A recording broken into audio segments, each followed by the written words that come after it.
Salam alaikum. Bonjour tout le monde. Di njëkkee d'abord di remercier ñëpp muy góor muy jigéen ñu nekkoon di soutenir ma petite sœur. Je me présente, je suis Amadou Baldé, grand frère de Dieyna. Faire une vidéo, c'est pas dans mes cordes et que c'est pas chose facile. Mais am na fu mbir di toll. Je crois que borom dëj bi ci boppam moo war a génn et que le moment il est venu. D'abord di commencer di retracer l'histoire pour ñoo xam ne elle ou ils n'ont pas compris la situation. Vu que Dieyna, c'est une jeune fille qui est née à Kolda. di doon yëngu ci wàllu musique. yàlla def ni mu bokkoon ci émission ci compétition Sen Petit Gallé ci la commencé génn. Elle a mis la musique depuis 8 ans. yàlla def na ni mu ñibbisi Kolda continuer jàngam day doon jàngee la vie des rêves et je peux dire que ça peut se réaliser jusqu'à maintenant d'être pilote ou de devenir sage-femme. yàlla def ni bu monsieur Diop tabaxee école am ISEC bu Kolda mu dend ak suñu kër bu koy doon inauguré ci la xamanteeg xale bi doomam invité ko concert muy Abiba au stade régional de Kolda ñu gis talent xale bi détecté ko après des va-et-vient entre Kolda Dakar Diop bëggoon ko produire jël ko en charge ci labelam muy Gamboul Production. Bon, au début on avait refusé. On avait dit que bon bu bëggee produire xale bi ça peut se faire à Kolda vu que xale bi day jàng on veut que bu amee bac lay quitter Kolda après fu mu dem bon c'est ça. Parce que nous bon dans notre famille on respecte le choix de tout un chacun et la liberté de tout individu. Négociation ba mu kiiwee bon les parents ont eu confiance. C'est un éducateur, c'est quelqu'un qui est connu au niveau national et international, donc ça peut arriver à tout un chacun du monde. C'est comme nit ki jógee par exemple en Europe ou en Amérique ñëw gis sa doom repérer talent muy ci football ci musique ci lu mu mënti doon bu la neewee je peux prendre en charge sa carrière mën nga ko bon question de bonne foi la bonne foi se présume. Donc nit mu mënul xam lu nekk ci biiru xolu nit wala ci xelam personne mënu koo xam, donc on peut pas connaître un être humain. da ngay def confiance rek jox ko bu xale bi jógee Dakar Kolda dem Dakar nekk ci sëram. Il y avait problème de distance. Les voies de communication au Sénégal c'est très difficile entre relier l'école ak studio bu muy répété ñibbi këram tout le temps day doon guddee te guddi wóoru. Ci la monsieur le sieur Diop est venu naan ko bon je veux que tu déménages et que ma boole la ci benn kër boo xam ne ay kilifa ñoo fa nekk ak njabootam. Donc tu vas vivre ci néeg bu nekk ci kaw ñoom ñu nekk ci suuf. Bu mu présenter famille bi c'est sous le voilà nee na moom mooy tuteuru xale bi et tout. Le contrat aussi le permettait. ci la dem ci lu xew ci la xewee. Man je condamnerai pas la petite. Même si c'est ma sœur, je peux pas être juge, bourreau et juré. C'est impossible. Donc affaire bu mu xewee xale bi tiit na xamul musu koo xam. ñii naan commencé na tudd ak xale bi depuis 2015 nit booy waxal loo xam ne ëllëg mën ngaa jàkkaarloog sa borom waxaat ko. Parce que yàlla nee na lu ngeen ma def mën naa leen ko jéggal waaye lu ngeen def seen morom moom rek moo leen ko mën a jéggal te lépp looy wax nga yaakaar ni boo ko waxee ci benn réseau social c'est que ça sera pas pris en compte, tu te trompes parce que lépp lu xew ci àdduna yàlla dina ko jël en compte. kon lépp looy wax rek wax ko ngir yow ak sa borom sa diggante ak sa borom dee ko cee xool. Ni vous ni moi mënuñoo wax exactement jour bu fee yi xewee xale bi tiit na bëgg nañ koo avorter loo et tout daw na. Avertir na waajuram ñun buñ ko yéegee On a appelé le concerné. Il a avoué ni moom la mu delluwaat quelques semaines ne du moom parce qu'il est impuissant. ñu ne ko ok comme tu rejettes et kii xale bu jigéen la moo ngi ci yoon nous on accepte jël en charge say dégâts et on va continuer. Et après mûre réflexion, bon, le gars il était toujours là, bruit bi di continuer. Ma ne ko attends, tu peux pas faire ces genres de dégâts et tu assumes pas et tu nous fatigues. Ci la wax ji dem nee na non il est impuissant, donc il voulait salir la réputation de la petite fille.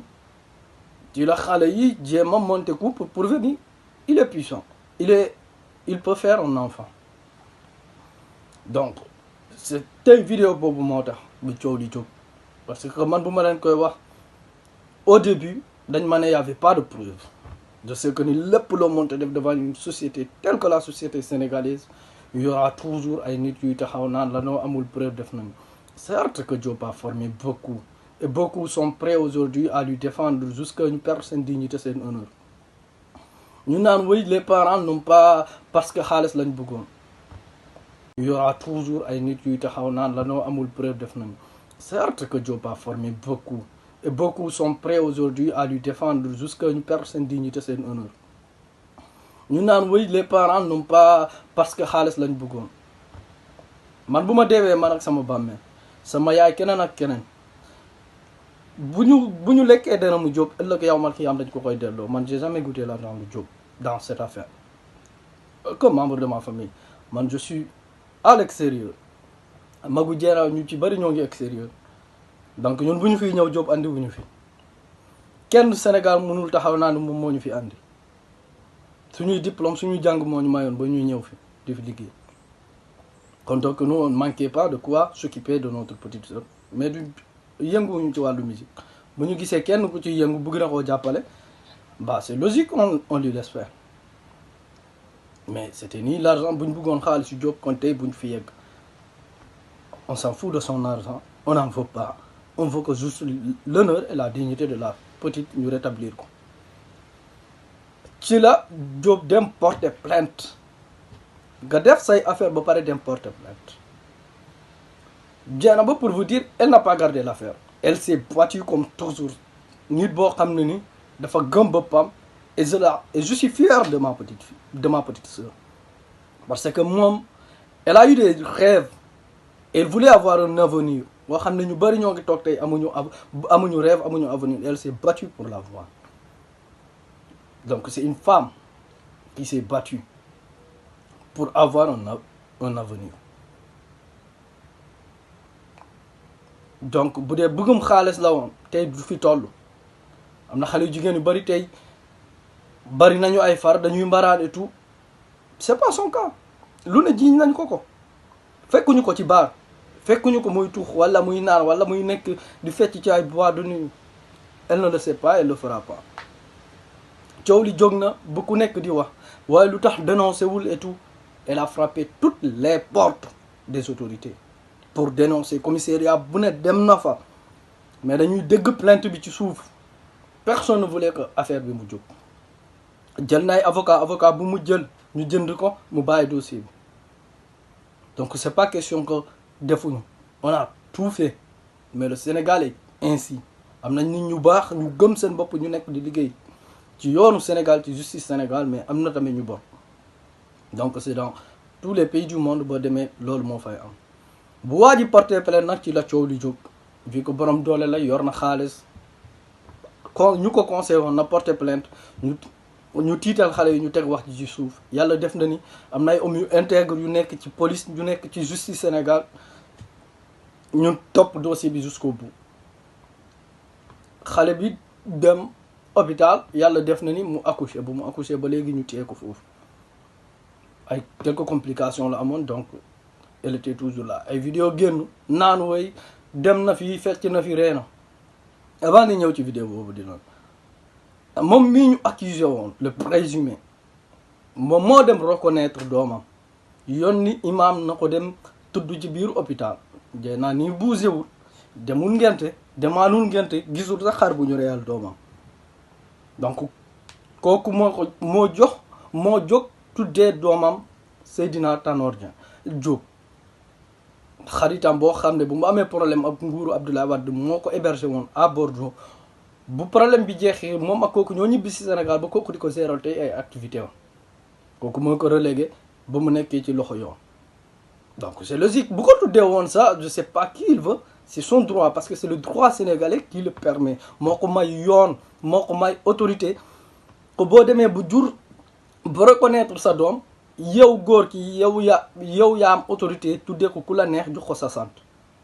nit mun naa reconnaître doomam ci yow ci droit au Sénégal te bu la neexee bu yoon bu la forcé ñu def test ADN yow la yoon mun naa ne di nga jël en charge xale bi mais obligé wu la nga tuddee ko wala jox ko sa sant donc droit Sénégal moo ne boo reconnaître yow yaa koy def donc ñun mënuñoo réclamer justice et di violer les droits c'est impossible. Man je suis juriste donc je respecte loi wu réew comme fu ma nekk comme feneen ak feneen pays boo xam ne lii la dogal loolu laay d'accord même si c'est pas juste mais on est obligé de respecter contrairement ci droit européen yaay ji mooy choisir non bu mu prénom bu mu bëgg mu jox ko doomam et si yaay bi bu ko neexee mun naa raay le nom du père du ko mentionner avancement boobu ñun yeggaguñu fa suñ droit yeggagul ci kii yooyu parce que jigéen bu ëmbee 9 mois ba 10 mois mu nekk ci ay problème bu juree moom moo waroon choisir tur bu ko neex mu tuddee ko mais ñun yeggaguñu foofu. Dieyna bu génnee vidéo bu ko neexee man mun naa génnee vidéo parce que c'est que vous êtes en train de faire peuple sénégalais ñaari jurisprudence ñoo fiy juddoo boo xam ne ci côté justice la jóge boo xam ne ci société bi lay jóge kon donc man si je comprends bien même si je dis que cette vidéo peut-être elle a été montée de toutes pièces falsifier une vidéo ou benn photo def ci date bu la neex tout le monde peut le faire même ici moi étant juriste je peux le faire avec la nouvelle technologie on peut le faire donc rien ne justifie que c'est elle ku bëgg a gis Dieyna wala xam condition bu mu nekkee nit bu kii bu mu juree le 4 avril ba tey moo ngi ci hôpital ak doomam et vous permettez de l'insulter et insulter sa famille au nom de quoi tey ji vous laissez une jurisprudence qui va rester historique ci réew mi mooy maanaam tey jigéen bu ñu tooñ bu xale bu jigéen bu am problème yi am doom ci situation yu méttee yi soit que ça soit viol que ça soit acte de pédophilie ou détournement il y aura toujours ay nit yuy taxaw naan la noo amul preuve def nañu certes que Diop a formé beaucoup et beaucoup sont prêts aujourd'hui à lui défendre jusqu'à ñu perdre seen dignité seen honneur ñu naan oui les parents n'ont pas parce que xaalis lañ bëggoon man bu ma deewee man ak sama bàmmeel sama yaay keneen ak keneen bu ñu lekkee dana mu Diop ëllëg yow man ki am dañ ko koy delloo man j'ai jamais goûté l'argent de Diop dans cette affaire comme membre de ma famille man je suis à l'extérieur magu Dieyna ñu ci bari ñoo ngi extérieur donc ñun bu ñu fiy ñëw Diop andi wu ñu fi kenn Sénégal mënul taxaw naa ne moom moo ñu fi andi suñuy diplôme suñuy jàng moo ñu mayoon ba ñuy ñëw fi di fi liggéey kon donc nous on ne manquait pas de quoi s'occuper de notre petite sœur mais du yënguwuñu ci wàllu musique bu ñu gisee kenn ku ci yëngu bëgg na koo jàppale bah c'est logique on lui laisse faire mais c'était ni l'argent bu ñu bëggoon xaalis si Diop kon tey bu ñu fi yegg on s'en fout de son argent on n'en veut pas on veut que juste l'honneur et la dignité de la petite ñu rétablir ko ci la Diop dem porter plainte nga def say affaire ba pare dem porter plainte Dieyna ba pour vous dire elle n'a pas gardé l'affaire elle s'est battue comme toujours nit boo xam ne ni dafa gëm boppam et je suis fier de ma petite sœur parce que moom elle a eu des rêves elle voulait avoir un avenir boo xam ne ñu bari ñoo ngi toog tey amuñu rêve amuñu avenir elle s'est battue pour l'avoir donc c'est une femme qui s'est battue pour avoir un avenir donc bu dee bëggum xaalis la woon tey du fi toll am na xale yu jigéen yu bari tey bari nañu ay far dañuy mbaraan et tout c'est pas son cas lu ne jiiñ nañ ko fekkuñu ko ci baar fekkuñu ko muy tuux wala muy naan wala muy nekk di fecc ci ay boîte de nuit elle ne le sait pas elle le fera pas coow li jóg na bu ku nekk di wax waaye lu tax dénoncé wul et tout. Elle a frappé toutes les portes des autorités pour dénoncer commissariat bu ne dem na fa mais dañuy dégg plainte bi ci suuf personne ne voulait que affaire bi mu jóg jël na ay avocat bu mu jël ñu jënd ko mu bàyyi dossier bi donc c'est pas question que defuñu on a tout fait mais le Sénégal est ainsi am nañ nit ñu baax ñu gëm seen bopp ñu nekk di liggéey ci yoonu Sénégal ci justice Sénégal mais am na tamit ñu bon donc c'est dans tous les pays du monde boo demee loolu moo fay am bu waa ji porté plainte nag ci la coow li jóg vu que borom doole la yor na xaalis kon ñu ko conseillé woon na porté plainte ñu tiital xale yi ñu teg wax ci suuf yàlla def na ni am na ay hommes yu intègre yu nekk ci police yu nekk ci justice Sénégal ñu topp dossier bi jusqu'au bout xale bi dem hôpital yàlla def na ni mu accouché bu mu accouché ba léegi ñu téye ko foofu ay quelques complications la amoon donc elle était toujours là ay vidéo génn naan woy dem na fi fecc na fi reena avant ni ñëw ci vidéo boobu dina moom mii ñu accusé woon le présumé moom moo dem reconnaître doomam yónni imam na ko dem tudd ci biir hôpital jey naa nii bougé wul demul ngente demaanul ngente gisul sax xar bu ñu reyal doomam donc kooku moo jóg tuddee doomam Seydina Tanor Diop xaritam boo xam ne bu mu amee problème ak nguuru Abdoulaye Wade moo ko hébergé woon à Bordeaux bu problème bi jeexee moom ak kooku ñoo ñibbi si Sénégal ba kooku di ko géral tey ay activité am kooku moo ko relégué ba mu nekkee ci loxo yoon donc c'est logique bu ko tuddee woon ça je sais pas qui il veut c'est son droit parce que c'est le droit sénégalais qui le permet moo ko may yoon moo ko may autorité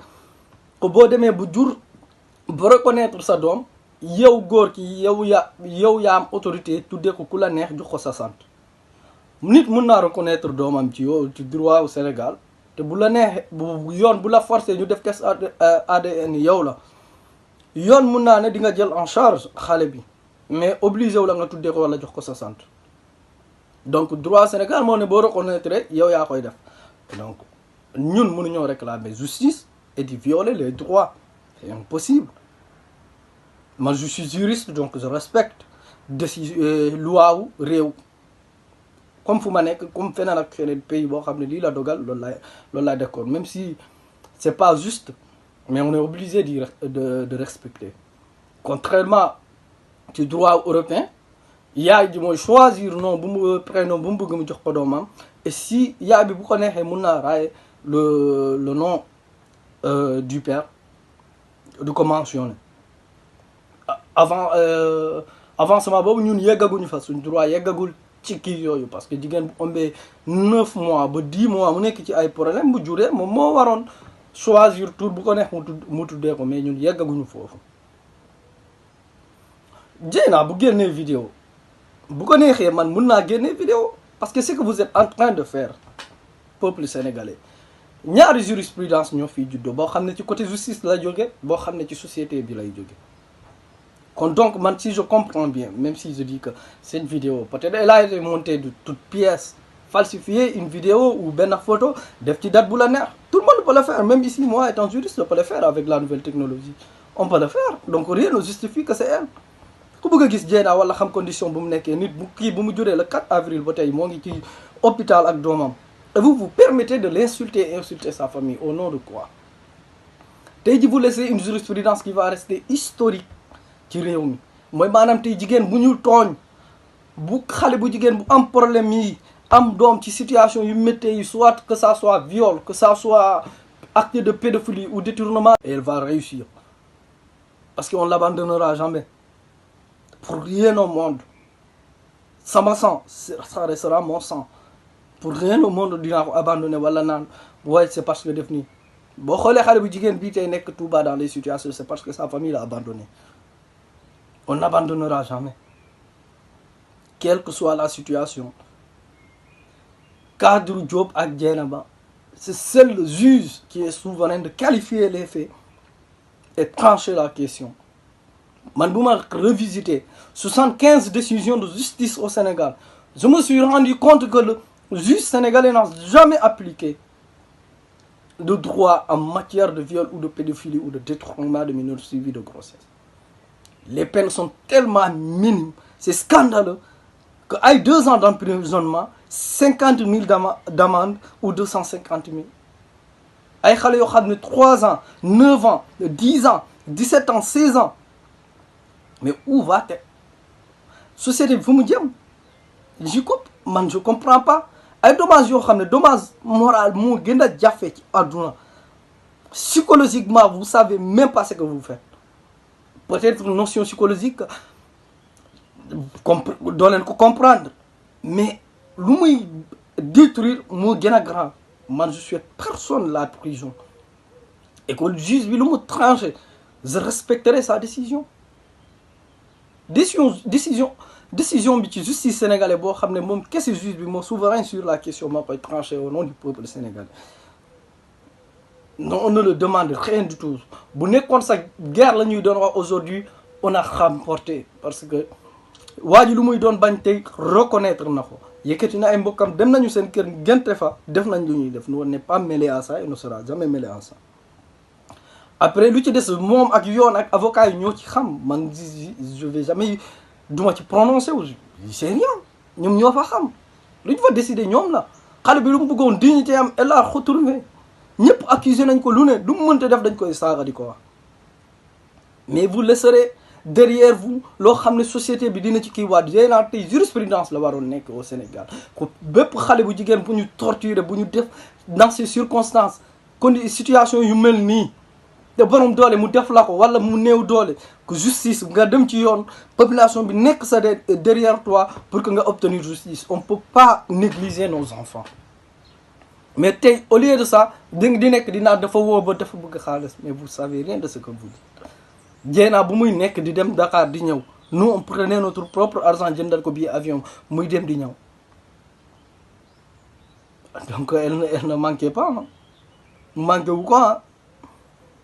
te kenn du jur doomam jox ko nit naan ko demal def ko ci appartement ñu ne savez pas vous parlez des choses que vous ne maîtrisez même pas et puis c'est pas une prisonnière ñun mënuñoo def ay caméra ci moom wala ay radar kan moo ko mën a sa doom mu yàlla moo ko yar nit mun naa juddoo ci famille bu baax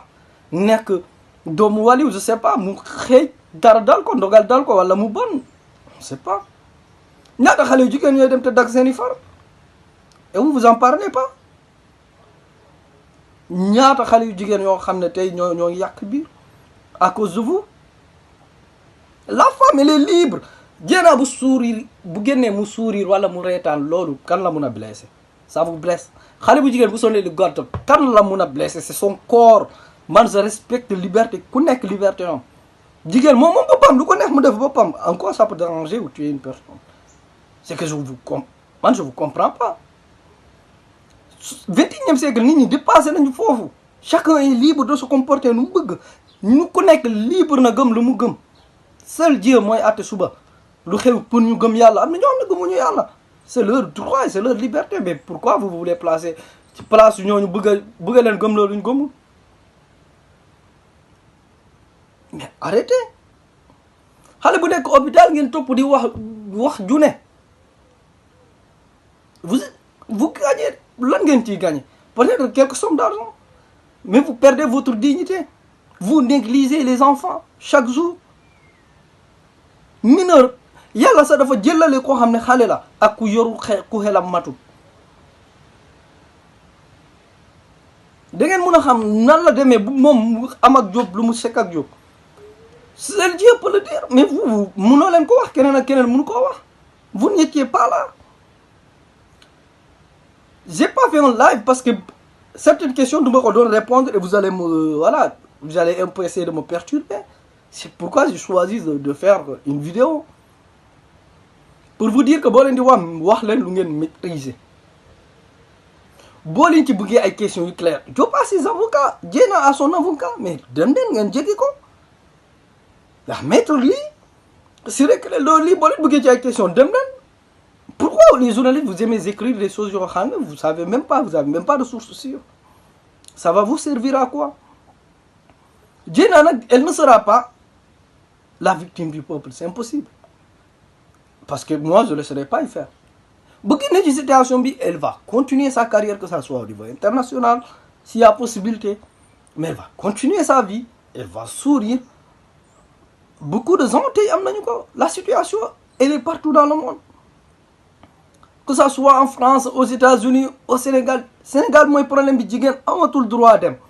wax lii moo ko daal, dañ koy naan tëjul. On maltraite les femmes.